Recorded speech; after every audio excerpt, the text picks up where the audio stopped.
It's time to go with the second topic, that is about modal verbs. अच्छा, मजे की बात कि मॉडल वर्ब्स के भी तीनों फॉर्म्स होते हैं. It also has active, it also has passive, it also has stative. ठीक है, ये तीनों फॉर्म्स यूज होती हैं. मॉडल वर्ब्स हैं क्या, पहले इसको समझ लेते हैं. Modal verb is used to show, the very first one is ability, then we have suggestion, then we have strong suggestion, and last we have possibility. ये चार चीजें शो करने के लिए हम यूज करते हैं modal verbs. First, second, third and fourth. ये चार पॉइंट्स हैं मॉडल वर्ब्स के जो डिफाइन किए जाते हैं. ठीक है. अच्छा, इन सब के अंदर इनकी सब डिविजन मौजूद हैं, इन सब के अंदर इनकी कॉम्प्लिकेशंस मौजूद हैं. तो स्टार्ट करते हैं. The very first one is about ability. So what is ability? Ability word का मतलब होता है काबिलियत. खुदा ने जो सलाहियत, जो एबिलिटी आपको दी है. अब एबिलिटी के लिए जो जुमले बोले जाते हैं इंग्लिश में वो दो होते हैं. अगर हम ऑब्जर्व करें तो एक होता है स्ट्रक्चर जो एबिलिटी को शो करता है, और एक होता है मॉडल वर्ब जिसके जरिए हम एबिलिटी को शो करते हैं. अगर हम स्ट्रक्चर को देखें तो स्ट्रक्चर है हमारा be able to. Be able to, और बी एबल टू से मुराद क्या था ये मैं पहले बता चुका हूं. बी से मुराद इसकी तीन शक्लें हैं. बी से मुराद इज एम आर जो प्रेजेंट में इस्तेमाल होती है. बी से मुराद वॉज या वर जो कि ऑफ कोर्स पास्ट में इस्तेमाल होती है. और बी इटसेल्फ जो कि फ्यूचर में इस्तेमाल होती है. तो ये तीनों वेरिएशंस इस वर्ड बी की हैं. And second we have variation to show ability in modal verb, that's the word can. हम इन दोनों को साथ साथ लेके चलेंगे कि प्रेजेंट में बी एबल टू कैसे इस्तेमाल होता है, कैन कैसे इस्तेमाल होता है, और उन दोनों सेंटेंसेस में क्या फर्क है. हम उन दोनों को प्रॉपर चीजों को समझते चले जाएंगे. सो वेरी फर्स्ट में सेंटेंस जो लिख रहा हूं उसमें मुझे आप लोगों की भी हेल्प चाहिए होगी. भाई जुमला है I am able to read, या आसान कर देता हूं ताकि to speak English. सेकंड जुमला है I can speak English. इन दोनों जुमलों में एक में इस्तेमाल हुआ है be able to स्ट्रक्चर और एक में इस्तेमाल हुआ है can. दोनों शो क्या करते हैं, एबिलिटी, लेकिन सेंस में माइनर सा फर्क है. अक्सर बच्चे जब ट्रांसलेशन कर रहे होते हैं तो जुमला कहते हैं कि मैं ये काम करने के काबिल हूं, और इसकी उर्दू में क्या होता है कि मैं इंग्लिश में बात कर सकता हूं. तो मैं आपकी नॉलेज के लिए आपको बता रहा हूं कि बाय द वे दोनों की उर्दू ऑलमोस्ट सिमिलर ही है, इसमें कोई फर्क नहीं है. यानी हम इन दोनों को जुमला कह सकते हैं कि मैं इंग्लिश में बात कर सकता हूं. ठीक है, ये जुमला दोनों पर अप्लाई हो रहा है. अब आप कहेंगे सर यहां पर तो एबल टू इस्तेमाल हुआ है जिसका मतलब है काबिल होना. तो मैं आपसे पूछूंगा कि क्या बच्चा, क्या लाइफ में कभी आपने जुमला ये वर्ड इस्तेमाल किया है काबिल? क्या आपने घर में कभी ये कहा है कि हाँ मैं खाना खाने के काबिल हूं? क्या कभी कहा है कि हाँ मैं किताब पढ़ने के काबिल हूँ? क्या आप ऐसा कहते हो कि हाँ मैं बाइक चलाने के काबिल हूँ? आप सिंपली कहते हो कि हाँ मैं बाइक चला सकता हूँ, या आप कहते हो नहीं मैं बाइक नहीं चला सकता? यानी आप एज सच इनकी बारीकियों में नहीं जाते, आप सिर्फ ये कहते हो कि मैं काम कर सकता हूं या नहीं कर सकता। तो फिर यहां पर आप क्यों उसको कन्वर्ट कर रहे हो कि काबिल हूं? बिकॉज आप इंग्लिश में वर्ड देख रहे हो एबिलिटी। तो उसी बात को समझा रहा हूं कि दोनों की उर्दू सेम ही है। इंग्लिश में क्या फर्क है? इंग्लिश में फर्क है इस वर्ड एबिलिटी का। तो हम जब भी लाइफ में बात करते हैं एबिलिटी, एबिलिटी की दो टाइप्स है, इसको समझते हैं। दो टाइप कैसे भाई? एक, ये दोनों एबिलिटी, सपोज ये दोनों एबिलिटीज, ठीक है, ये दोनों एबिलिटी के स्टेजेस।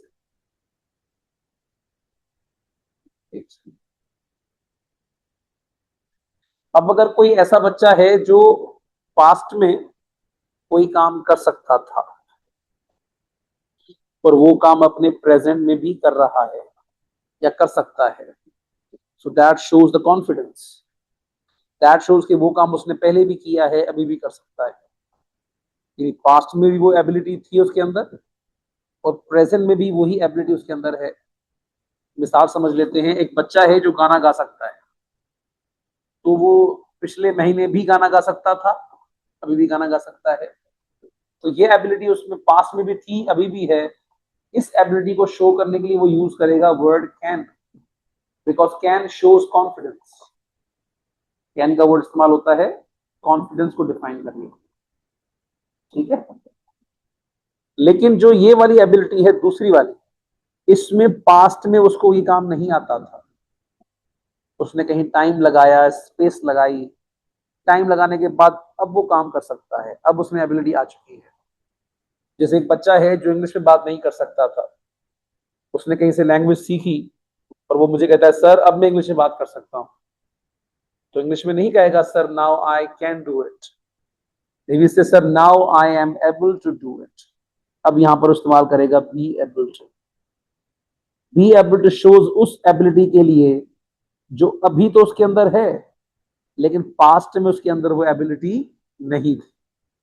तो जब वो बच्चा मुझे कहेगा sir I am able to speak English, इसका मतलब कंफर्म हो जाएगा कि वो बच्चा ये काम पहले नहीं कर सकता था, अब ये काम कर सकता है, उसने ये सीखा है। इसी तरह एक बच्चा है जो बाइक नहीं चलाता था, उसने बाइक चलाना सीखी और अब वो बाइक चला सकता है।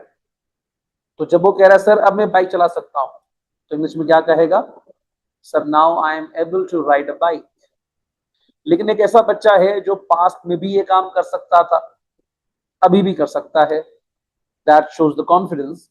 तो बच्चा कहेगा sir yes I can ride a bike. I hope ये बात आपको समझ में आई होगी। अच्छा, मजे की बात फिर इसका नेगेटिव, अगर इन दोनों जुमलों का नेगेटिव बोला जाए, जैसे मैं जुमला कहता हूं I can not ride a bike, और मैं जुमला कहता हूं I am not able to ride a bike. Urdu by the way दोनों की सेम है। उर्दू क्या है कि मैं मोटरसाइकिल नहीं चला सकता, ठीक है। उर्दू सेम है, इंग्लिश में क्या फर्क है? अब इसको समझते हैं। अगर कोई काम आपको पहले आता था लेकिन अभी वो काम आप नहीं कर पा रहे, because of any reason, reason कोई भी हो सकता है, तो वो कहेगा sir I am not able to ride a bike. For example, एक बच्चा है जिसको बाइक चलाना आती है लेकिन उसके हाथों में चोट लगी हुई है। मैं कहता हूँ यार आ जाओ बाइक चलाओ, तो वो कहता है मुझे sir sorry I am not able to ride a bike today. When he says I am not able to ride a bike, it becomes very clear कि उस बच्चे में वो काबिलियत तो है लेकिन आज वो ये काम नहीं कर सकता। स्पेशली इस वक्त वो इस काम के करने के काबिल नहीं है। लेकिन on the other hand if he से सर सॉरी आई कांट, जब वो कहेगा sir I can't ride a bike, तो उसका मतलब क्या होगा? That he has never ridden a bike, कि उसने कभी ये काम किया ही नहीं है, उसको इस काम का पता ही नहीं है। ठीक है, तो जब आप कैन के साथ नॉट लगाते हो तो दैट मीन्स कि वो काम आपने कभी किया ही नहीं है। आई can not ride a bike. ठीक है, आई होप ये बात समझ में आई होगी आपको। तो अगर प्रेजेंट की बात की जाए तो हमारे पास एबिलिटी को शो करने के लिए दो चीजें हैं। यानी अगर मैं सिंपल अलग से लिखूं इसको वाजे करके, तो जब भी हम लाइफ में एबिलिटी को देखेंगे या डिफाइन करेंगे या लिखेंगे या बोलेंगे, तो हमारे पास एबिलिटी को यूज करने के ये दो तरीके होंगे। The very first one is be able to and second one is can. और ये दोनों स्ट्रक्चर्स इस्तेमाल कहां होंगे? In present. ठीक है, लेकिन अगर यही एबिलिटी इस्तेमाल हो इन पास्ट, यानी इसी एबिलिटी को अगर हम पास्ट में ले जाएं, तो क्या इस्तेमाल होगा उसको समझते हैं। पास्ट में हमारे पास तीन वेरिएशंस हैं इसको डिफाइन करती हुई। वो तीन कौन सी वेरिएशन है वो समझते हैं। That says the very first one of course be able to, जो इस्तेमाल होती है, और बी से मुराद of course was and were, जो हम पहले डिस्कस कर चुके हैं कि बी से मुराद प्रेजेंट में इज एम आर होता है और पास्ट में इससे मुराद वॉज या वर होता है। And then we have be के अलावा कुड प्लस वर्ब की फर्स्ट फॉर्म। ठीक है, and then we have next that is similar, that is could plus have plus verb की थर्ड फॉर्म। अब इसका मिसाल देख लेते हैं, जुमले देख लेते हैं। जुमला है the very first one,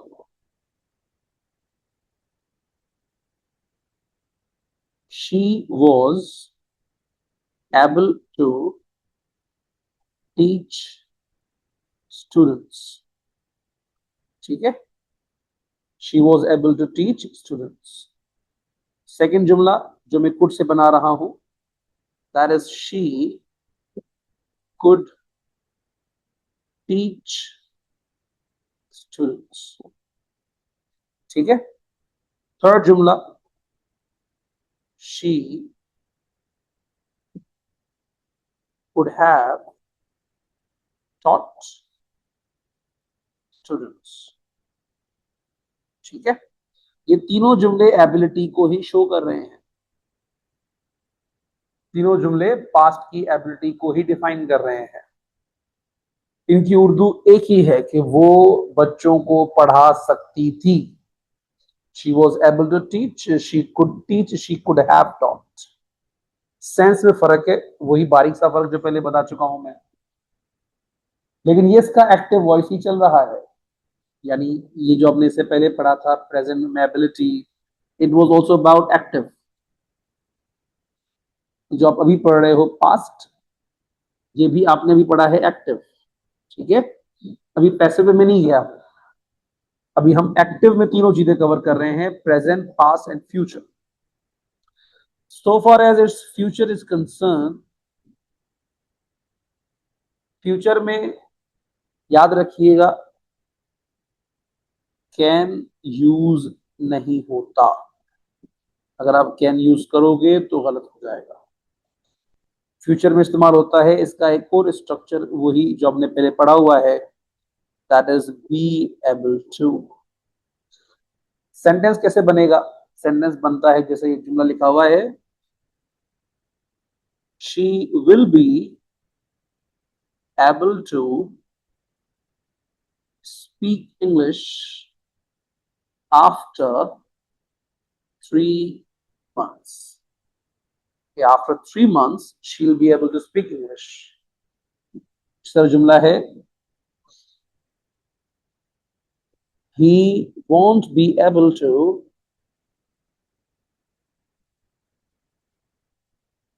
express his feelings. ठीक है, तो फ्यूचर के लिए याद रखिएगा, ना तो कैन इस्तेमाल होता है ना कुड इस्तेमाल होता है। फ्यूचर के लिए आपका structure be able to be इस्तेमाल होता है। तो मैंने दो जुमले बनाकर दिखा दिए और ये सारे इसके एक्टिव वॉइस हैं। अब अगर बात की जाए इसी एबिलिटी के पैसिव की, यानी अगर मैं बात करूं एबिलिटी और उस एबिलिटी को डिफाइन करना है इनटू पैसिव, तो पैसिव को डिफाइन करने से पहले इसका एक्टिव को बेसिक कॉन्सेप्ट समझते हैं। एक तरफ पैसिव लिख रहा हूं और एक तरफ में, एक सेकंड मैं पहले एक्टिव लिख लेता हूं ताकि आपको समझ में आ जाए सारी चीज। देखिए ओवरऑल एबिलिटी का जो एक्टिव है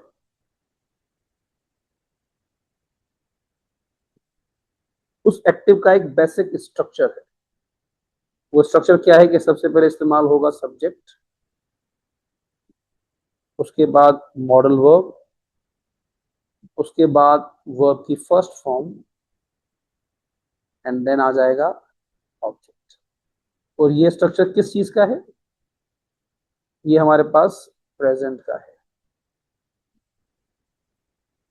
ठीक है, ये प्रेजेंट को, एक सेकेंड,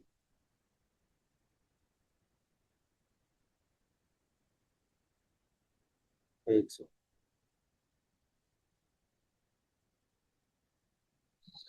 मैं सही से लिख लेता हूं उसको। ये हमारे पास ये सारा कुछ प्रेजेंट का बेसिक कॉन्सेप्ट है। ठीक है, और अगर बात की जाए पास्ट की, तो पास्ट का एक्टिव का स्ट्रक्चर क्या है? सबसे पहले इस्तेमाल होगा सब्जेक्ट, उसके बाद मॉडल वर्ब, उसके बाद first form and then object. अब समझना ये है कि जब मैंने लिखा हुआ है प्रेजेंट में मॉडल वर्ब, तो उससे मुराद है मेरी कैन। लेकिन जब मैंने लिखा है पास्ट मॉडल वर्ब, तो उससे मेरी मुराद है कुड। ठीक है, इसके अलावा आपके पास एक और ऑप्शन है, ये एक्टिव की बात कर रहा हूं अभी मैं। ठीक है, एबिलिटी का एक्टिव, ये सबसे पहले आप सब्जेक्ट लिखोगे, उसके बाद मॉडल वर्ब, उसके बाद हैव एंड देन वर्ब की third form and then object. ये सारा कुछ आपके पास है प्रेजेंट में, सॉरी एबिलिटी को शो करने के लिए एक्टिव वॉइस के अंदर आपके पास ये वेरिएशंस मौजूद हैं। ठीक है, अब अगर बात करते हैं हम पैसिव, उसी एबिलिटी का पैसिव, उस पैसिव का एक बेसिक स्ट्रक्चर है, हम उस स्ट्रक्चर को समझते हैं। सबसे पहले इस्तेमाल होगा object, as I have told you earlier कि पैसिव हमेशा शुरू ऑब्जेक्ट से ही होता है।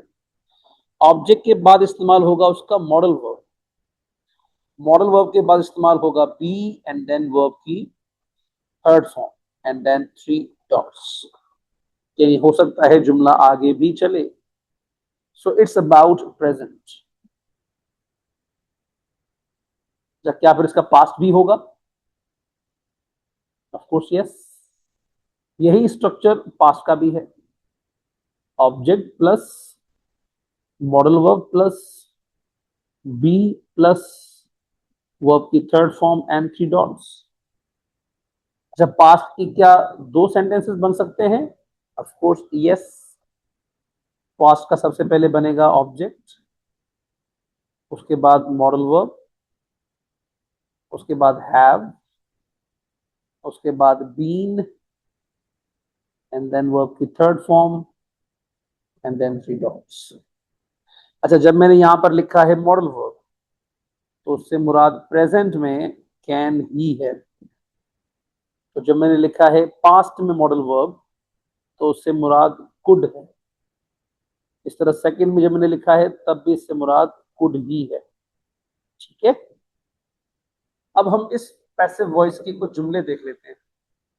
प्रेजेंट में कैसे बन सकता है, पास्ट में कैसे बन सकता है, हम उसको ऑब्जर्व कर रहे हैं। जुमला है कि ये चीज वक्त पे हो सकती है। So this can be done on time. ठीक है, जुमला है कल क्लास हो सकती है। So the class can be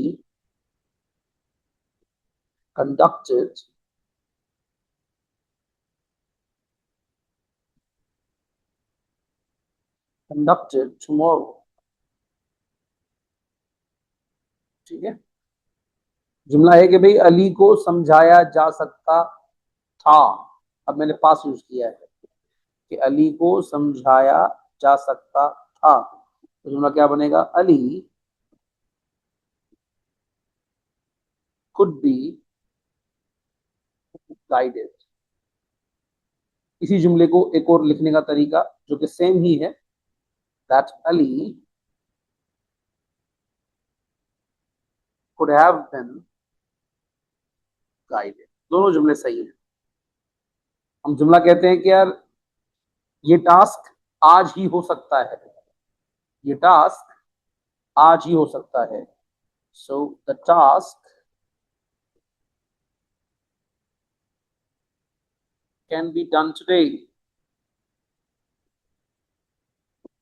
done से बेहतर वर्ड क्या है? Executed today. ठीक है, इस तरह जुमला है कि भाई कल मैच हो सकता था, पास की बात हो गई। ठीक है, so the match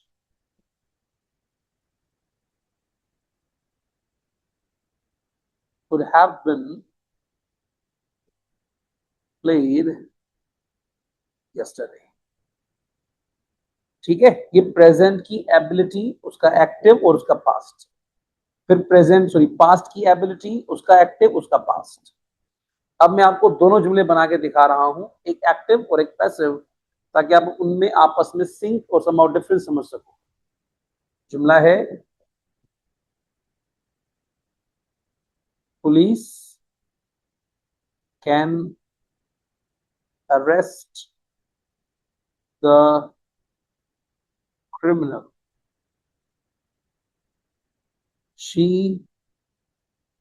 can be scolded for her mistakes। They could win the match। They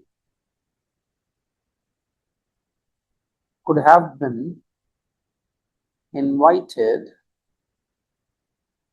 in the party। She could submit the application। He could be supported for his act। तो अगर जुमलों को ऑब्जर्व किया जाए, इसमें एक जुमला active एक passive है, जिसमें वर्ब के बाद सॉरी हेल्पिंग वर्ब के मॉडल वर्ब के बाद आगे वर्ब की फर्स्ट फॉर्म है तो ये एक्टिव। अगर मॉडल वर्ब के बाद बी है और बी के बाद थर्ड फॉर्म है तो ये पैसिव। जिसमें मॉडल वर्ब के बाद डायरेक्ट वर्ब की फर्स्ट फॉर्म है तो वो एक्टिव। मॉडल वर्ब के बाद हैव है, हैव के बाद बीन है एंड थर्ड फॉर्म है, सो दिस इज पैसिव। अगर कुड के बाद डायरेक्ट फर्स्ट फॉर्म है तो एक्टिव, लेकिन अगर कुड के बाद बी है और बी के बाद थर्ड फॉर्म है तो ये पैसिव। सो ये आपके पास पूरा एबिलिटी का एक्टिव एंड पैसिव मैंने डिफाइन कर दिया है। कोई भी चीज अगर समझ में नहीं आए so you can ask me. ठीक है, एक स्टेप आगे बढ़ते हैं। ये हुआ मॉडल वर्ब का पहला टॉपिक। मॉडल वर्ब का दूसरा टॉपिक इज अबाउट सजेशन। ठीक है, सजेशन या जिसको हम एडवाइस भी कहते हैं। अब सजेशन हो या एडवाइस हो, जब उर्दू में दी जाती है तो स्पेसिफिक वर्ड आता है चाहिए, तुम्हें मुझसे मिलना चाहिए, तुम्हें ये काम करना चाहिए, तुम्हें ये काम नहीं करना चाहिए, तुम्हें वहां नहीं जाना चाहिए, लाइक दैट इसके जुमले बनते हैं। तो जब भी शुड का सेंस हो, तो अब मैं आपको दोनों साथ लेके चल रहा हूं, एक्टिव और पैसिव, ठीक है, ताकि बाद में कंफ्यूजन आपको ना हो। तो जब हम सजेशन का एक्टिव यूज करते हैं, एक्टिव के स्ट्रक्चर में सबसे पहले आता है सब्जेक्ट, उसके बाद मॉडल वर्ब, उसके बाद वर्ब की फर्स्ट फॉर्म, एंड आखिर में आ जाता है ऑब्जेक्ट। जब मैंने कहा है मॉडल वर्ब, तो इससे मुराद मेरी शुड की है, ठीक है। फॉर एग्जाम्पल जुमला बन जाएगा Ali should file an FIR, they should not guide, इसका जुमला है she should support them, ठीक है। तो ये हमारे पास दो जुमले बन गए। ऑन दी अदर हैंड, अगर यहीं पर इसका पैसिव देखा जाए, ऑब्जर्व किया जाए, तो जाहिर है आपको डिफरेंस करने में बहुत ही आसानी हो जाएगी, इसका पैसिव कैसे बन रहा है। अगेन पैसिव का भी एक स्ट्रक्चर है। जब पैसिव का स्ट्रक्चर ऑब्जर्व किया जाएगा तो सबसे पहले उसमें होगा ऑब्जेक्ट। एज ऑलवेज मैंने बताया हुआ है कि पैसिव में हमेशा ऑब्जेक्ट पहले होता है, ठीक है। उस ऑब्जेक्ट के बाद होगा मॉडल वर्ब, उसके बाद बी, उसके बाद वर्ब की third form, and then three dots. यानी हो सकता है जुमला आगे भी चले, लेकिन इससे फर्क नहीं पड़ता आपको। तो जब मैंने लिखा है मॉडल वर्ब, तो सजेशन में इससे मुराद क्या है, इससे मुराद है शुड, ठीक है। अब जुमला ट्राई कर लेते हैं। जुमला है कि बजट वक्त पर पेश होनी चाहिए। जुमला बनेगा the budget should be presented on time। जुमला है कि हर एक की हेल्प करनी चाहिए, everyone should be helped। अगर जुमला है कि ये काम नहीं होना चाहिए, so this should not be done, this should not be done। तो ये हमारा एक्टिव और पैसिव दोनों साथ पैरेलल में फॉर्म हो गए, सॉल्व हो गए, ठीक है। अब अगर ये बाय द वे ये जो मैंने बताया है ये है इन दोनों का प्रेजेंट, यानी ये मॉडल वर्ब का प्रेजेंट है, प्रेजेंट का एक्टिव एंड प्रेजेंट का पैसिव। अब अगर बात की जाए इसी का पैसिव का, सॉरी सजेशन का पास्ट, पास्ट का एक्टिव एंड पास्ट का पैसिव। तो जब हम पास्ट के एक्टिव में जाते हैं तो स्ट्रक्चर कैसा दिखता है। स्ट्रक्चर में सबसे पहले आ जाता है सब्जेक्ट, उसके बाद मॉडल वर्ब, उसके बाद हैव एंड वर्ब की third form, and then object, ठीक है। हम जुमला देख लेते हैं। भाई जुमला है कि उसे मुझे बताना चाहिए था, he should have informed me। उन्हें सच बोलना चाहिए था, they should have spoken the truth, ठीक है। इस तरह जुमला है कि सारा को असाइनमेंट जमा कराना चाहिए था, सारा should have submitted the assignment. ठीक है। अच्छा, अगर ऑब्जर्व किया जाए इसी का पैसिव वर्जन, ये तो था इसका active, if you talk about it's passive, यानी सजेशन का पास्ट और पास्ट के अंदर पैसिव, तो सबसे पहले क्या आएगा, ऑफ कोर्स बताया था मैंने, ऑब्जेक्ट। ऑब्जेक्ट के आते ही पहले आ जाएगा मॉडल वर्ब, उसके बाद and then have, and then been, and then verb की थर्ड फॉर्म, उसके बाद हो सकता है जुमला आगे भी चले। भाई जुमला है कि पुलिस को वक्त पे आना, सॉरी बुलाना चाहिए था, पुलिस को वक्त पर बुलाना चाहिए था, तो क्या बनेगा जुमला, police should have been called on time। इस तरह जुमला है कि तुम्हें गिफ्ट रिसीव नहीं करना चाहिए था, या गिफ्ट रिसीव नहीं होना चाहिए था। The gift should not have been received।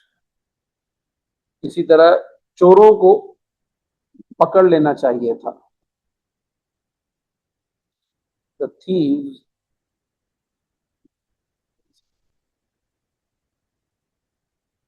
thieves should have been caught। ठीक है, तो ये हमारी एबिलिट, सॉरी सजेशन एंड एडवाइस का पास्ट वर्जन है। तो पहले हमने उसका प्रेजेंट कवर किया, ये रहा इसका प्रेजेंट। प्रेजेंट में उसका एक्टिव और पैसिव दोनों साथ में, and then we talked about its past, उस पास्ट के भी दोनों वेरिएशन साथ में, चाहे वो एक्टिव हो या पैसिव। ठीक है बच्चा, आई होप ये आपको समझ में आया होगा। अच्छा, इसके सेंटेंसेस कैसे बनते हैं थोड़े वो मैं आपको समझा देता हूं। अगर सपोज कंप्लीट द सेंटेंसेस में इसके जुमले आएंगे, फॉर एग्जाम्पल जुमला है the match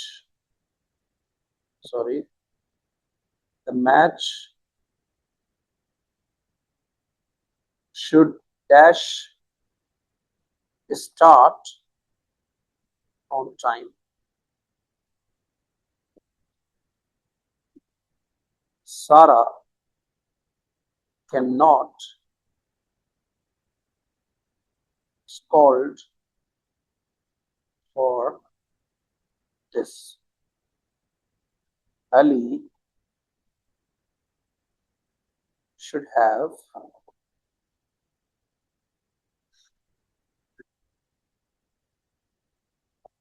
paid the amount। Last, we could not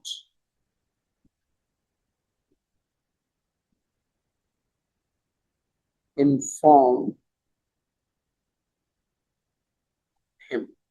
suppose ये चार जुमले, अब जब आप इनको देखोगे कि यार यहाँ वर्ब की कौन सी फॉर्म आएगी, तो आम बच्चा जल्दबाजी में शुड के बाद स्टार्ट लगा देगा, तो आपने ये देखना है कि ये उसका एक्टिव है या पैसिव है, शुड के बाद क्या इस्तेमाल हो रहा है, दैट इज वेरी इंपॉर्टेंट। अगर उसके बाद जो वर्ब है और वर्ब के साथ आपके पास आगे ऑब्जेक्ट लिखा हुआ नहीं है, तो जुमला कंफर्म आपका पैसिव है। तो जब पैसिव में आप सॉल्व करोगे तो it will be the match should be started on time. ठीक है, अगर जुमला है सारा can not dash scold for this, अब स्कॉल्ड के बाद आगे हमारे पास कोई भी ऑब्जेक्ट नहीं है, तो ये कंफर्म हमारा पैसिव ही है। और पैसिव होते हुए हम क्या कहेंगे, सारा can not B scolded for this. Ali should have dash पे द अमाउंट। अब यहां पर ऑब्जर्व करें, पे के बाद आगे ऑब्जेक्ट है हमारे पास, तो जब ऑब्जेक्ट होगा तो ये कंफर्म एक्टिव वॉइस है, तो हम सॉल्व करते हुए क्या कहेंगे, Ali should have paid the amount. We could not dash inform him. अब इन्फॉर्म के बाद भी आगे ऑब्जेक्ट मौजूद है, तो ये कंफर्म हमारा एक्टिव वॉइस ही है। क्या बनेगा, वी कुड नॉट इन्फॉर्म। ठीक है। अच्छा, इन्फॉर्म्ड अगर लिखोगे तो क्या हो जाएगा, तो जुमला गलत हो जाएगा, क्योंकि कुड के बाद वर्ब की फर्स्ट फॉर्म आती है। तो आपने इन्फॉर्म की फर्स्ट फॉर्म लगानी है, जो कि मैंने यहाँ लिखी है, इन्फॉर्म, नॉट इन्फॉर्म्ड। ठीक है। तो ये आपने कुछ चीजें हैं जो एक्सरसाइज करनी है, लेकिन जब भी आप सॉल्व करो तो थोड़ा सोच समझ के जुमले को अंडरस्टैंड करने के बाद, उसके बाद ही जुमला सॉल्व करिएगा। तो मॉडल वर्ब्स में हमने अब तक 2 टॉपिक्स कवर किए हैं। The very first one was about ability,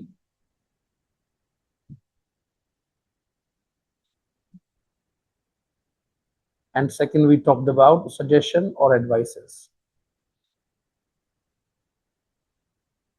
suggestions or advices। और इन टॉपिक्स के दोनों चीजें कवर की हैं हमने। दोनों चीजें लाइक मतलब इन दोनों का एक्टिव और पैसिव। ठीक है। सो हम अपने थर्ड टॉपिक की तरफ चलते हैं, जो उसी की सीक्वेंस है, that is strong suggestions. Strong suggestions.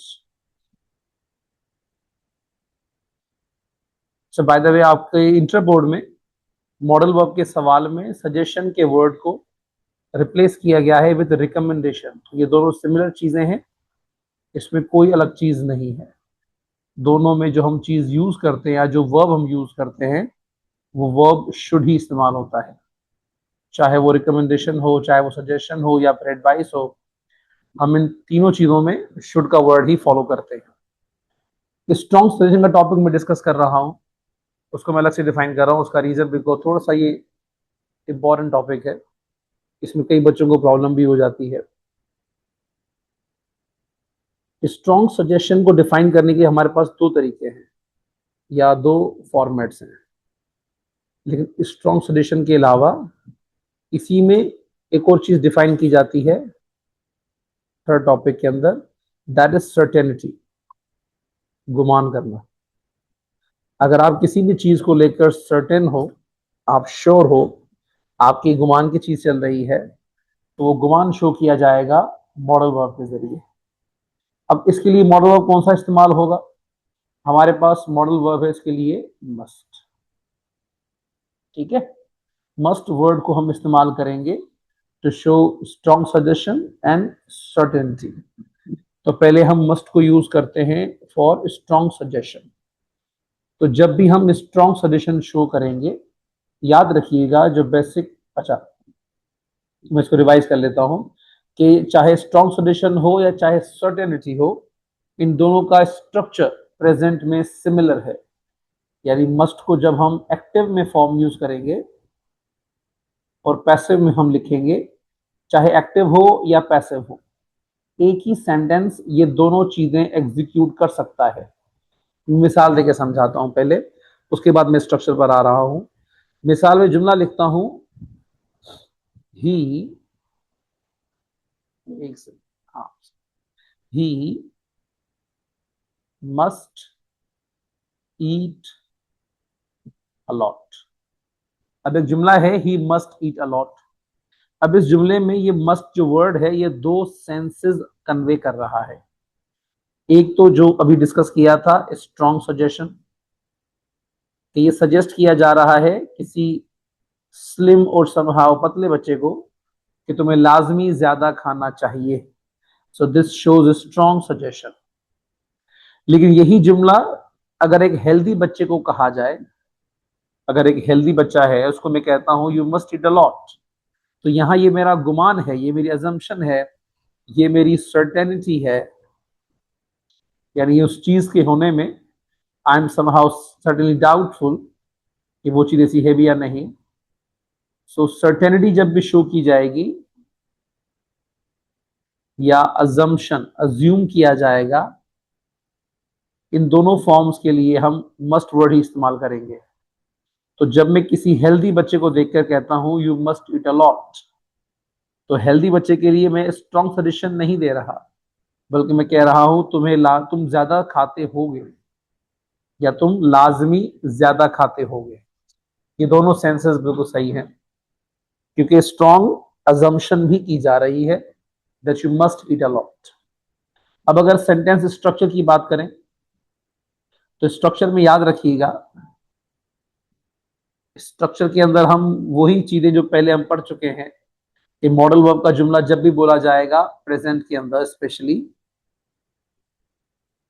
और ये उसका एक्टिव वॉइस है,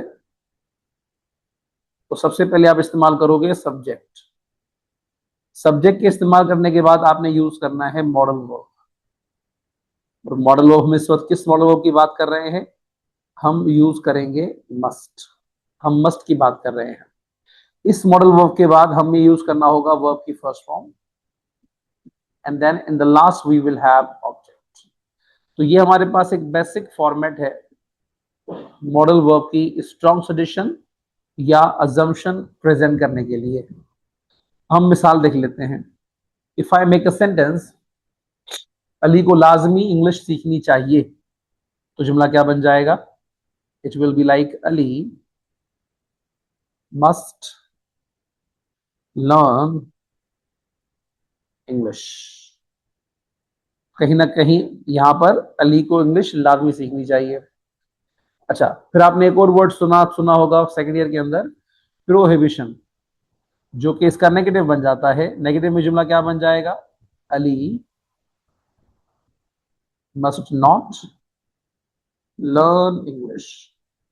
अली को इंग्लिश सीखने की जरूरत नहीं है, या इंग्लिश लाजमी उसके लिए नहीं है सीखना। दोनों उर्दू बिल्कुल सही हैं। तो यहां मस्ट नॉट का वर्ड इस्तेमाल किया जाता है फॉर प्रोहिबिशन।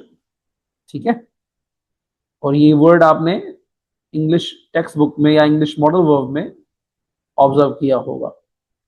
तो चाहे स्ट्रॉन्ग सजेशन की बात की जाए या प्रोहिबिशन की बात की जाए, हम जो मॉडल वर्ब यूज कर रहे हैं वो मस्ट वर्ड ही इस्तेमाल कर रहे हैं। प्रोहिबिशन का मतलब क्या है? चीजों का इनकार करना, चीजों को रोकना। तो ये नेगेटिव सेंस के लिए इस्तेमाल किया जाता है। और स्ट्रॉन्ग सजेशन हो या सर्टेनिटी हो, उसके लिए हम मस्ट का फर्स्ट फॉर्म यानी अफर्मेटिव यूज करते हैं। लेकिन ये बहरहाल इसका एक्टिव वॉइस है। अगर हम थोड़ा सा आगे बढ़े तो इसी मस्ट यानी मॉडल वर्ब का हमारे पास पैसिव वर्जन भी होता है। If I make a structure of must but in पार sorry in present of course, लेकिन ये एक्टिव वॉइस नहीं बल्कि उसका पैसिव वॉइस। तो पैसिव में कैसे बनेगा? तो एक्टिव के अंदर हमने ऑब्जर्व किया मस्ट के बाद वर्ब की फर्स्ट फॉर्म इस्तेमाल हो रही थी, लेकिन जब पैसिव इस्तेमाल होगा तो उसका स्ट्रक्चर कैसा दिखेगा? उसका स्ट्रक्चर होगा सबसे पहले ऑब्जेक्ट, उसके बाद मॉडल वर्ब जो कि हमारे पास है मस्ट, उसके बाद बी, एंड देन वर्ब की थर्ड फॉर्म। हो सकता है सेंटेंस आगे चले लेकिन उसकी वैल्यू कोई नहीं है। हम जुमला बना सकते हैं, इट मेक्स लाइक यार इस काम को लाजमी हो जाना चाहिए, so it must be done on time. यानी इस काम को लाजमी हो जाना चाहिए। हम ये भी कह सकते हैं कि भाई इंग्लिश लाजमी सीखनी चाहिए, so English must be learned these days. ठीक है, तो दोनों जुमले बिल्कुल सही हैं। लेकिन यहां पर जुमले में ये जो ऑब्जेक्ट है इससे समझ में आ रहा है, और हमारे पास जो स्ट्रक्चर है उस स्ट्रक्चर में जो बी प्लस थर्ड फॉर्म है दैट शोज कि ये जुमला पैसिव वॉइस का है। ठीक है, तो मॉडल वर्ब का जब हम पैसिव बनाएंगे प्रेजेंट में, तो मॉडल वर्ब मस्ट, उसके बाद बी, एंड देन वर्ब की थर्ड फॉर्म। अब on the other hand if you talk about past, ये तो उसका प्रेजेंट वर्जन था। अब अगर हम पास्ट में चले जाते हैं, यानी उसी मॉडल वर्ब का पास्ट कैसे बनेगा? तो पास्ट बनाने के लिए हमें स्ट्रक्चर में थोड़े से चेंजेस करने पड़ेंगे जो आपने शुड के वक्त पढ़े थे। सबसे पहले सब्जेक्ट, लेकिन इसको मैं क्लियर कर दूं कि ये पास्ट का एक्टिव है, ये पास्ट का पैसिव नहीं है। ठीक है, तो पास्ट के एक्टिव में सबसे पहले सब्जेक्ट, उसके बाद मॉडल वर्ब यानी कि मस्ट, उसके बाद हैव, एंड देन वर्ब की थर्ड फॉर्म। अब जुमला कैसे बनेगा, सॉरी उसके बाद ऑब्जेक्ट, बिकॉज एक्टिव वॉइस है तो ऑब्जेक्ट होगा ही होगा। अब सेंटेंस कैसे बनेगा, अगर जुमला कहा जाए कि भाई तुम्हें लाजमी एडमिशन लेना चाहिए था, तो जुमला क्या बनेगा, you must have taken admission. ठीक है, अगर जुमला बनता है कि अली को लाजमी हेल्प करनी चाहिए थी, अली मस्ट हैव हेल्प्ड, किसकी हेल्प, सारा। जुमला सही है। इन दोनों जुमलों में मैंने must have and third form इस्तेमाल की है, जो कि पास्ट का एक्टिव वॉइस बनता है इस मॉडल वर्ब के साथ। अगेन पास्ट में भी इसके सेंसेस दोनों ही हैं। It can be strong suggestion और इट कैन बी सर्टेनिटी और अजम्पशन, तो दोनों चीजें हो सकती। ठीक है, अब इस पास्ट के एक्टिव के बाद वी गोना डिस्कस पास्ट का पैसिव वॉइस, यानी इसी मॉडल वर्ब का पास्ट में हम कैसे यूज कर रहे हैं हमारा पैसिव मॉडल। अब अगर हम इसी मॉडल वर्ब मस्ट का पास्ट ऑब्जर्व करें, उसका पैसिव ऑब्जर्व करें, तो उसका स्ट्रक्चर कैसा होगा। इस स्ट्रक्चर में सबसे पहले सब्जेक्ट, उसके बाद मॉडल वर्ब, उसके बाद हैव। अब यहां से चेंज होगा थोड़ा सा structure, that is been plus verb की third form, and then last में थ्री डॉट्स। इन थ्री डॉट्स का मतलब मैंने बताया था कि जुमला हो सकता है चल रहा हो, इट इज नॉट इंपॉर्टेंट कि जुमला खत्म हो गया होगा, जुमला हो सकता है आगे कंटिन्यू हो।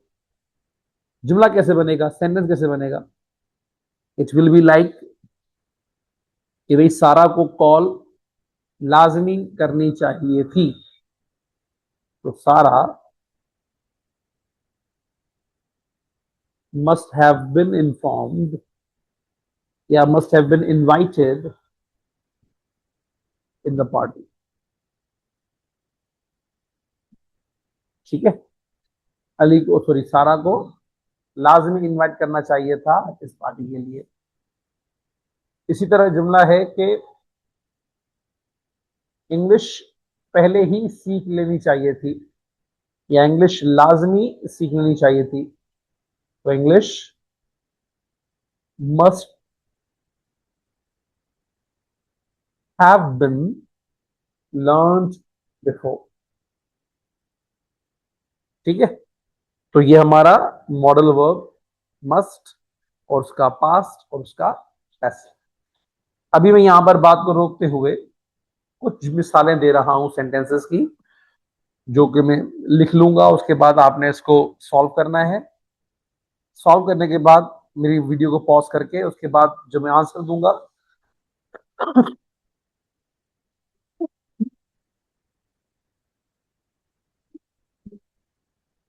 उन आंसर्स को आपने समझना होगा। ठीक है, तो लेट्स सी, मैं सेंटेंसेस लिख रहा हूं।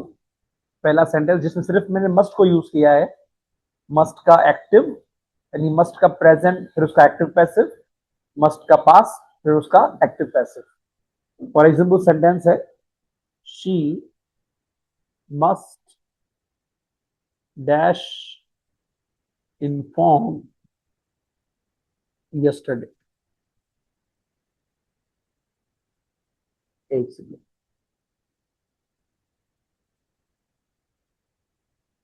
ठीक है। अब यहां पर आपने जुमले को सॉल्व करना है, लेकिन सॉल्व करने पर से पहले दो आप स्टेप्स तय करोगे कि सबसे पहले ये टाइम कौन सा है इसका, ठीक है। उस टाइम बताने के बाद आपने बताना है कि वेदर इट इज एक्टिव और पैसिव, उसके बाद उसका आंसर बताना है। तो आप इसको सॉल्व कर लीजिएगा। नेक्स्ट जुमला है, teacher must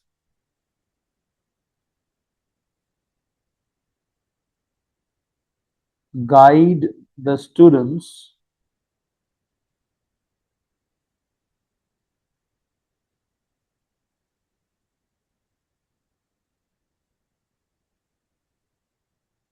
in last month। ठीक है, अब यहां पर भी आपने सॉल्व करना है। फिर एक और जुमला है, that says P must not dash make in summer। Last, you must learn driving. अभी चार जुमले मैंने दिए हैं, इन चारों जुमलों पे सेम आप स्टेप तय करोगे कि पहले इसका टाइम बताओ, प्रेजेंट का जुमला है, पास्ट का जुमला है, उसके बाद बताना है कि ये एक्टिव है या पैसिव है। एट दैट जुमला सॉल्व होगा।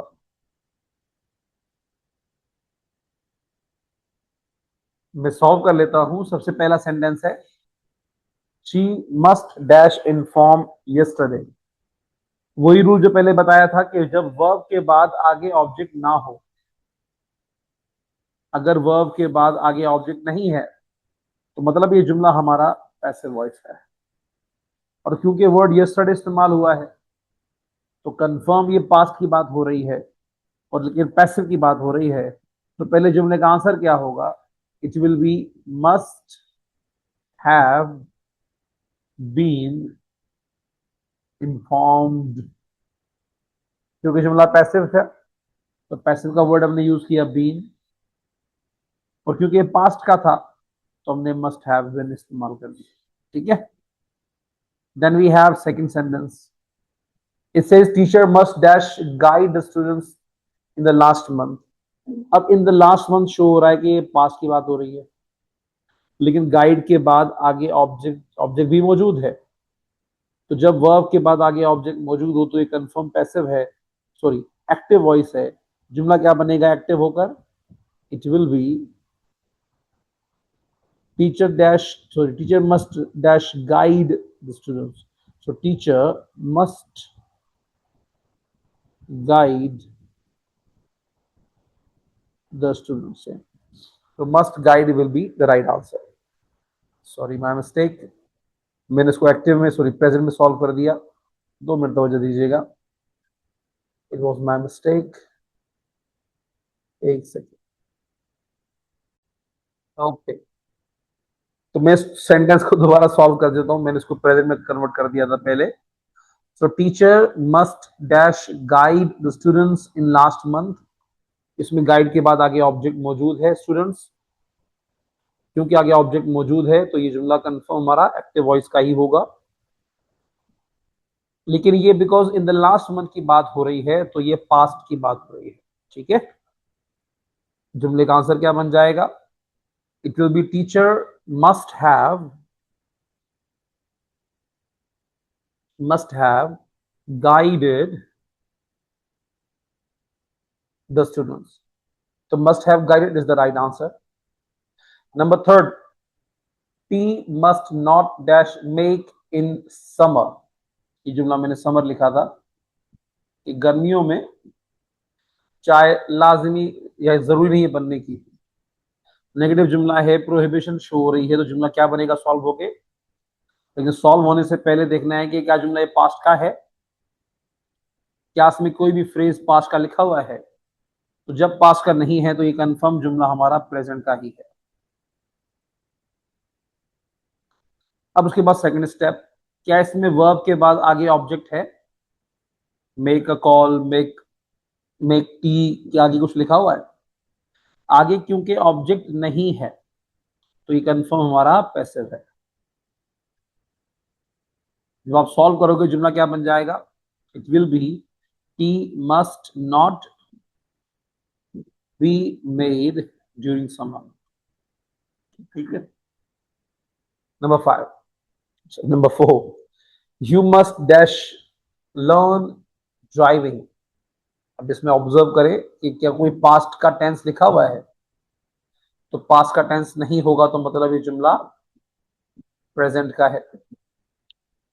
अब ये एक्टिव है या पैसिव है, आपने वर्ब को देखने के बाद देखा है लर्न व्हाट, ड्राइविंग, आगे ऑब्जेक्ट दिया हुआ है।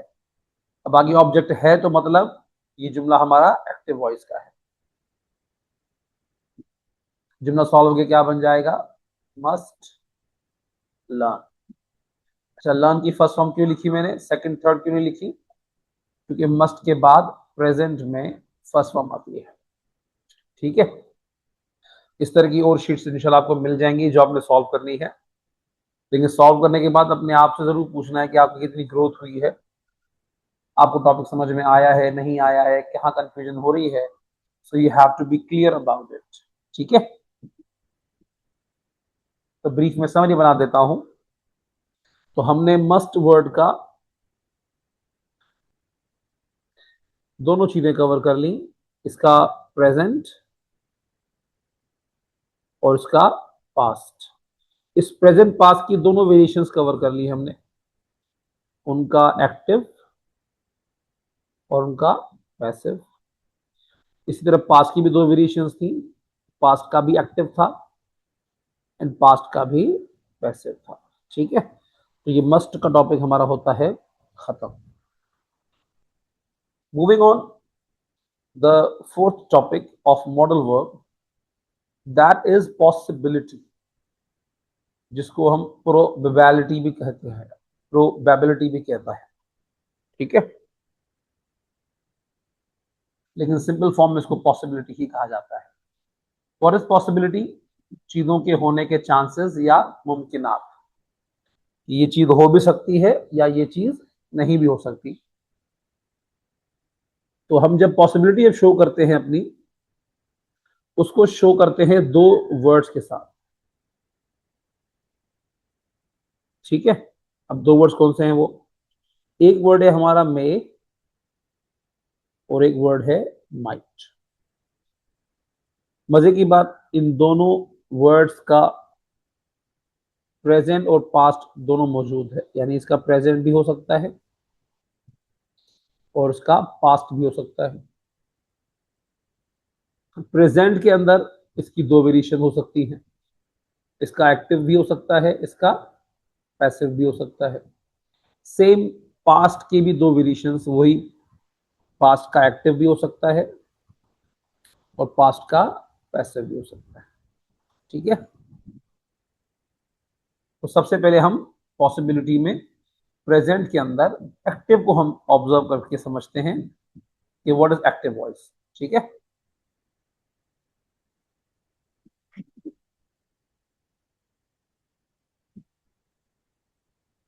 पॉसिबिलिटी, लेकिन कहां पर पॉसिबिलिटी, इन प्रेजेंट। ठीक है। तो सबसे पहले स्ट्रक्चर ऑब्जर्व कर लेते हैं। अच्छा, प्रेजेंट में भी कौन सा वर्जन, प्रेजेंट में भी एक्टिव वॉइस। ठीक है। तो सबसे पहले आता है सब्जेक्ट, उसके बाद मे या माइट, दोनों में कोई फर्क नहीं है, उर्दू इन दोनों की सेम ही है शायद। उसके बाद वर्ब की फर्स्ट फॉर्म हमेशा एक्टिव के अंदर और लास्ट में आ जाएगा ऑब्जेक्ट। अब जुमले को अगर ऑब्जर्व करें तो जुमला दो तरह से बन सकता है।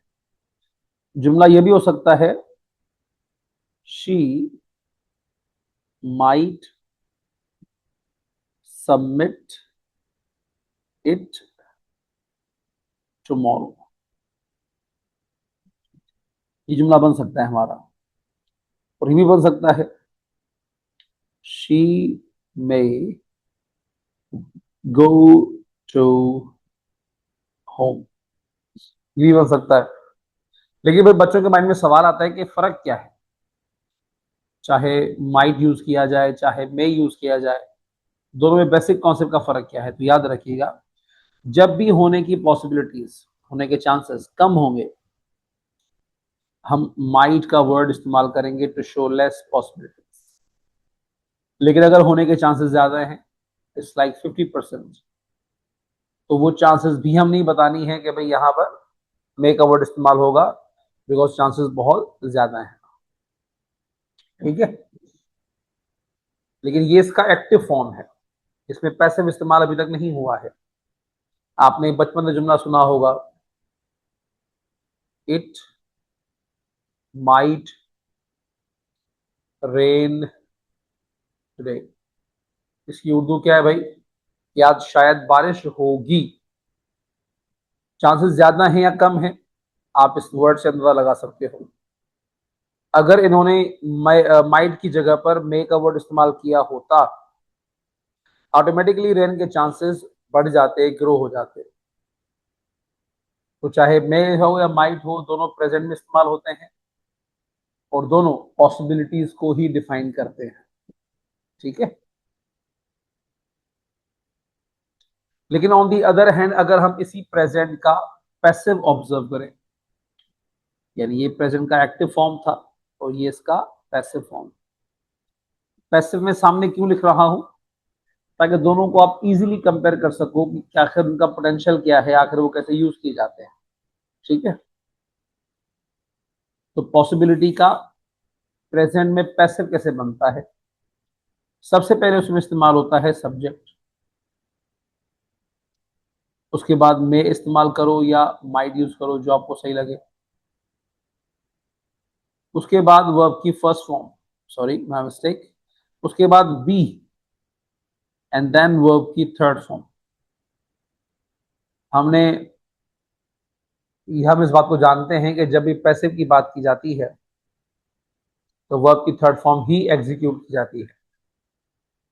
क्योंकि ये पॉसिबिलिटी का पैसिव है, इसमें भी वर्ब की थर्ड फॉर्म ही फॉलो की जाएगी।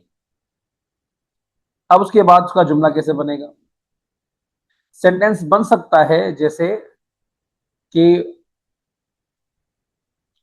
ये काम शायद हो जाएगा। सो दिस वर्क,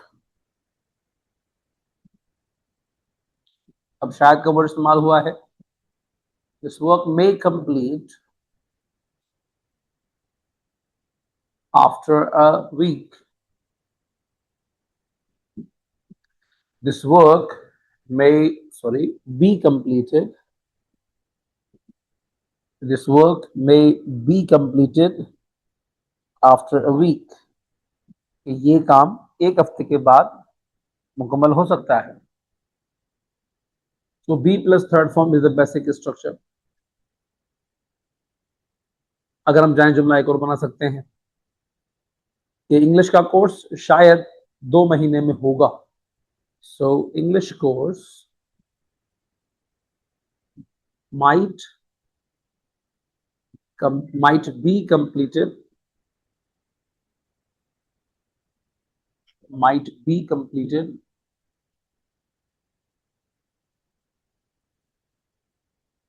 एक सेकंड, might be completed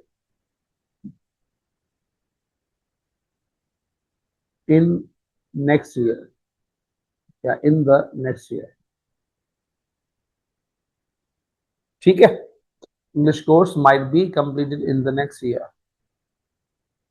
एक तरफ मैंने एक्टिव वॉइस लिख के दिखाया, उसी मॉडल वर्ब मे और माइट का, जो शो करते हैं पॉसिबिलिटी को, और एक तरफ मैंने उसका पैसिव बना के दिखा दिया, चाहे वो मे हो या माइट हो, दोनों से पैसिव भी बन सकता है, एक्टिव भी बन सकता है। ठीक है, उसके बाद अगर एक स्टेप आगे बढ़े, अगर हम बात करें इसी का पास्ट, यानी जो मॉडल वर्ब हमारे पास था पॉसिबिलिटी,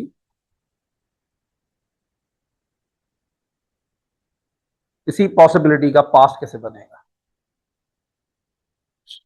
ये पास्ट में भी इसकी दो वेरिएशंस हैं। एक तरफ हम इस्तेमाल करेंगे इसका एक्टिव वॉइस, एक तरफ फॉलो करेंगे हम इसका पैसिव वॉइस। तो एक्टिव हो या पैसिव हो, उसका स्ट्रक्चर क्या है पास्ट के अंदर, उसको समझते हैं।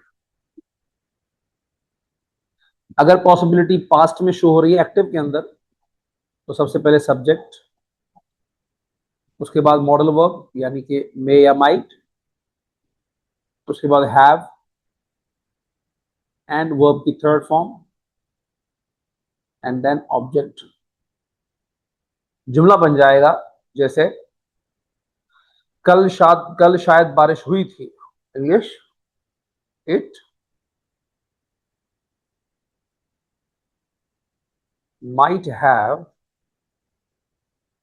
रेन्ड यस्टरडे। जुमला है कि सर ने ये शायद टॉपिक कल पढ़ाया था। Sir may have taught us this topic। तो यहां पर मैंने मे को यूज किया है और माइट को यूज किया है टू शो पास्ट पॉसिबिलिटी। इसी तरह इसका पैसिव भी हो सकता है। So far is passive is concern, we know very well कि सबसे पहले ऑब्जेक्ट आता है, ऑब्जेक्ट के बाद मॉडल वर्ब इस्तेमाल होगा। मॉडल वर्ब में भी हो सकता है, मॉडल वर्ब माइट भी हो सकता है, and then we will have verb की sorry have and then been and then verb की third form and then three dots. मतलब जुमला हो सकता है आगे भी चले। इट इज नॉट इंपॉर्टेंट कि सेंटेंस खत्म हो जाएगा, जुमला हो सकता है आगे भी चल रहा हो। तो जब हम इसका सेंटेंस बनाएंगे तो कैसे बनेगा? इट्स लाइक कि वो अपना काम सॉरी चोर को पकड़ा जा सकता था। सो द क्रिमिनल या thief might have been arrested. ठीक है, the criminal might have been arrested. हम इस जुमले को ये भी बना सकते हैं कि शायद उन्होंने मुझे बताया था, या शायद ये काम हो सकता था, या शायद ये काम हुआ था। दोनों सेंसेस सही है।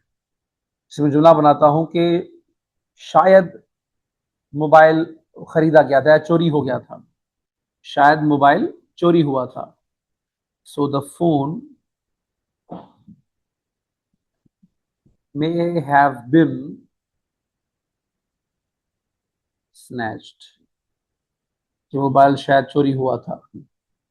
ठीक है, तो चाहे कोई भी सेंस हो, आपने कहीं ना कहीं इसको ऑब्जर्व करना है कि अगर पॉसिबिलिटी का मॉडल वर्ब इस्तेमाल करना है, दैट इज मे और माइट, तो बस ये आपका सेंस होगा। चांसेस ज्यादा हैं तो मे इस्तेमाल होगा, चांसेस कम हैं तो माइट इस्तेमाल होगा। अगर प्रेजेंट है तो उसका स्ट्रक्चर अलग है, अगर पास्ट है तो उसका स्ट्रक्चर बहुत अलग है। ठीक है, अगर एक्टिव है तो उसका स्ट्रक्चर फॉर्मेट अलग है, और अगर पैसिव है तब भी इसका स्ट्रक्चर थोड़ा सा डिफरेंट साउंड करता है। ओके, ठीक है। अब मैं आपके सामने तमाम बेसिक मॉडल वर्ब्स का, प्रेजेंट में एक्टिव, प्रेजेंट में पैसिव का जो बेसिक स्ट्रक्चर है वो दोबारा समझा रहा हूं, ताकि चीजें थोड़ी सी और क्लियर हो जाए आपके लिए। देखिए, याद रखिएगा, मॉडल वर्ब सारे स्ट्रक्चर उनका एक ही है। बेसिक स्ट्रक्चर क्या है? अगर मैं बात करूं प्रेजेंट में, प्रेजेंट में एक्टिव की बात कर रहा हूं मैं, तो चाहे कोई सा भी मॉडल वर्ब हो, उन तमाम मॉडल वर्ब्स का जो बेसिक स्ट्रक्चर है वो सेम है। और वो क्या है? सबसे पहले सब्जेक्ट, उसके बाद मॉडल वर्ब, उसके बाद हमारे पास है वर्ब की first form, and then we have object. हम मिसाल समझ लेते हैं।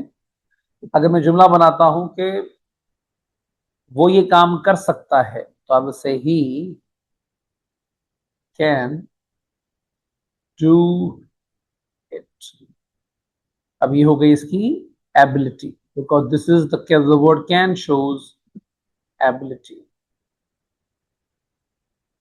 और अगर मैं इसी को चेंज कर देता हूं, इसी फॉर्म को, इसी फॉर्मेट को मैं फॉलो करता हूं एक और चीज के अंदर, दैट इज शुड। अगर मैं यहीं पर शुड का वर्ड इस्तेमाल करूं, I would say he should do it. Observe करें, बाकी सारी चीजें सेम है, सिर्फ चेंज क्या हुआ है, बेसिक मॉडल वर्ब। यहां पर कैन इस्तेमाल हुआ था, यहां शुड इस्तेमाल हुआ है, तो सिर्फ कैन और शुड में चेंज है, बाकी सारे जो स्टेप्स है, स्ट्रक्चर है, वो सिमिलर ही फॉलो हो रहा है। अब ये जो मैंने चीज की है, ये क्या चीज बन गई है, दैट्स सजेशन, बिकॉज शुड इस्तेमाल हुआ है एंड शुड शोज सजेशन। अच्छा, अगर मैं चेंज कर दूं इसी को, मैं इसको कर दूं ही मस्ट डू इट, उसे ये काम लाजमी करना चाहिए। तो because of using word must, now it has become a strong suggestion, जिसको हम कहते हैं हाईली रिकमेंडेशन, कोई काम जो आपके लिए बहुत ही लाजमी हो। इसी तरह अगर मैं उसे कहूं कि वो शायद ये काम कर सकता है, तो मैं शायद के लिए वर्ड इस्तेमाल करूंगा ही माइट डू इट। चाहूं तो मैं माइट की जगह मे का वर्ड भी यूज कर सकता हूं, दोनों सिमिलर हैं। तो वर्ड मे हो या माइट हो, सेंस सेम है। What does it define, it defines possibility. तो ये आपके पास चार मॉडल वर्ब्स थे दैट वी हैव कंप्लीटेड, और ये सारा इसका प्रेजेंट फॉर्म है, प्रेजेंट वर्जन है। लेकिन प्रेजेंट का भी कौन सा version, it's about active voice. ठीक है, तो मॉडल वर्ब का एक बार अगर आपने स्ट्रक्चर याद कर लिया, फर्स्ट स्ट्रक्चर, वो तमाम सेंटेंसेस पर सेम अप्लाई हो रहा है, प्रेजेंट का एक्टिव फॉर्म। ठीक है, आई होप बात समझ में आई होगी आपको। अगर मैं इसी तरह डिफाइन करूं इस स्ट्रक्चर को पास्ट सॉरी पैसिव के अंदर, यानी अगर प्रेजेंट का मैं बनाता हूं पैसिव स्ट्रक्चर, तो प्रेजेंट का पैसिव भी सिमिलर सेंस दे रहा है। बेसिक स्ट्रक्चर क्या है, it is about subject, sorry my mistake, it's about object, because passive हमेशा ऑब्जेक्ट से शुरू होता है। उसके बाद we have object modal verb, उसके बाद we have be, and then we will have verb की थर्ड फॉर्म। थर्ड फॉर्म में हो सकता है जुमला आगे चल रहा हो, प्रेजेंट में जुमला बन सकता है। For example we can make a sentence and that sounds like, it sounds like a, जुमला है कि वो ये बता सकता था, या ये चीज मुझे बताई जा सकती थी। If I make a statement, so I would say this this work can be completed in 5, ये काम 10 मिनट में या 5 मिनट में हो सकता है। प्रेजेंट की बात की जा रही है। अब मैंने क्या किया है, मॉडल वर्ब को इस्तेमाल किया मैंने। सबसे पहले ऑब्जेक्ट, फिर मॉडल वर्ब, फिर बी, फिर वर्ब की third form, and then we will have extra things in a statement. ठीक है, अगर मैं चाहूं तो इसी जुमले को मैं स्वैप कर सकता हूं with another thing, that is should, like this work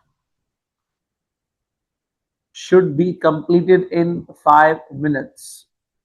मेरे should वर्ड इस्तेमाल करने से अब जुमला ये क्या हो गया, now this is a recommendation कि ये मेरा काम 5 मिनट में मुकम्मल हो जाना चाहिए। This work should be done in 5 minutes. ठीक है, अगर मैं इसको स्वैप कर दूं, इसी को मैं चेंज कर दूं into another form of strong suggestion, I would say this work must be completed in 5 minutes। मेरे इस मस्ट वर्ड के यूज करने से चेंज क्या आ गया कि जो जुमला सिंपल सजेशन था वो हाई रिकमेंडेशन या स्ट्रॉन्ग सजेशन में कन्वर्ट हो जाता है। ठीक है, अच्छा, एक तरफ मैंने कैन इस्तेमाल किया, फिर शुड, फिर मस्ट। इस तरह मैं मे भी इस्तेमाल कर सकता हूं कि ये काम शायद 5 मिनट में होगा। So this work might be completed in 5 minutes, या this work may be completed in 5 minutes। दोनों तरीके सही हैं, दोनों क्या शो कर रहे हैं? पॉसिबिलिटी। ठीक है,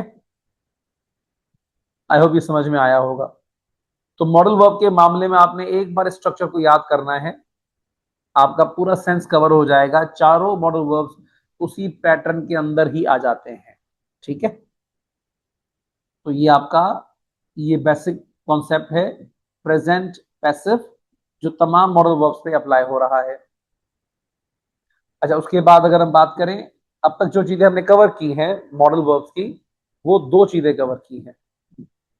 मॉडल वर्ब का एक्टिव, यानी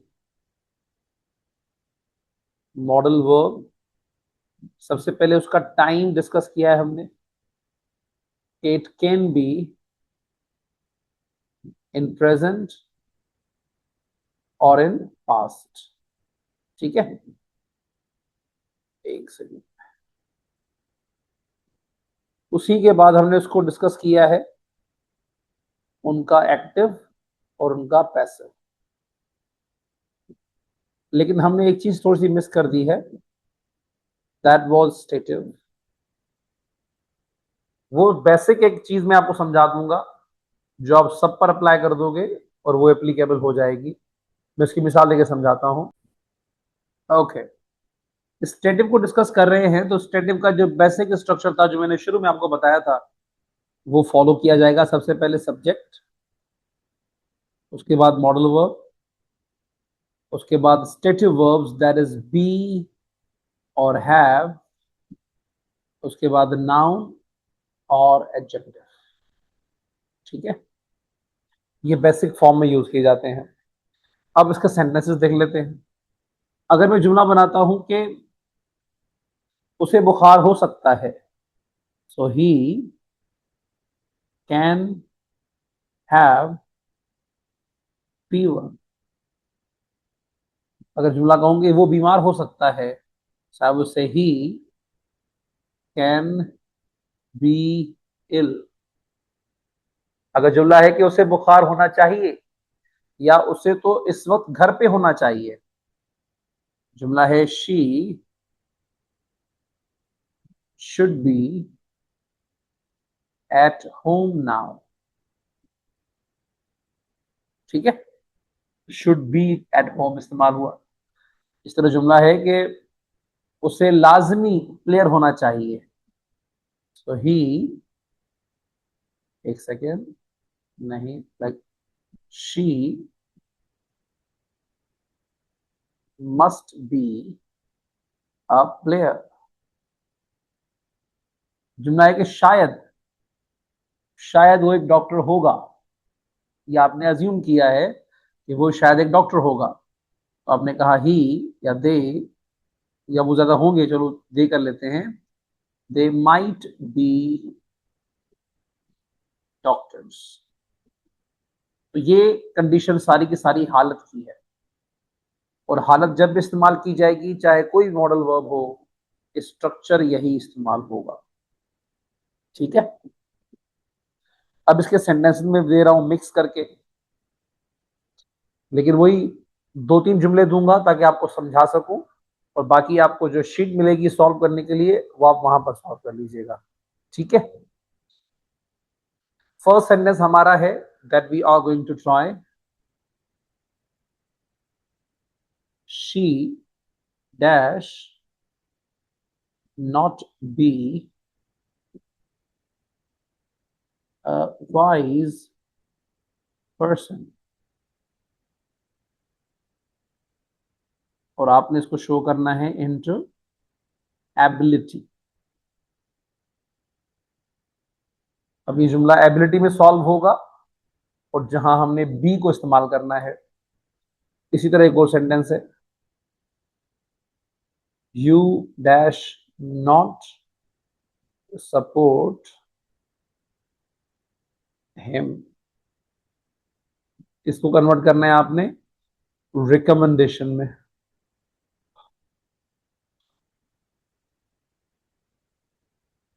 इस तरह एक और जुमला है, people dash not vote him. इसको करना है into possibility. Then you will have another statement like we dash not guide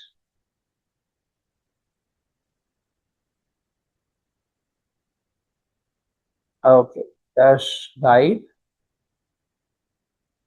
about this। इसको कन्वर्ट करना है आपने into strong suggestion। जुमला सॉल्व होके क्या बन जाएगा, जुमला चेक करिएगा। पहला जुमला है she dash not be a wise person. इसको मुझे कन्वर्ट करना है एबिलिटी में, और एबिलिटी के लिए वर्ड कौन सा इस्तेमाल होता है हमारे पास, इट वाज कैन। अब कैन को इस्तेमाल करना है बिकॉज कहीं पर भी पास्ट का जिक्र नहीं है किसी भी जुमले में। पास्ट का कोई भी फ्रेज मैंने नहीं दिया है, यस्टरडे, लास्ट नाइट नहीं दिया है। तो जब हम सॉल्व करेंगे तो उसको प्रेजेंट में ही सॉल्व करेंगे। जुमला क्या बन जाएगा, एबिलिटी शो करता हुआ we will say she can not be a wise person.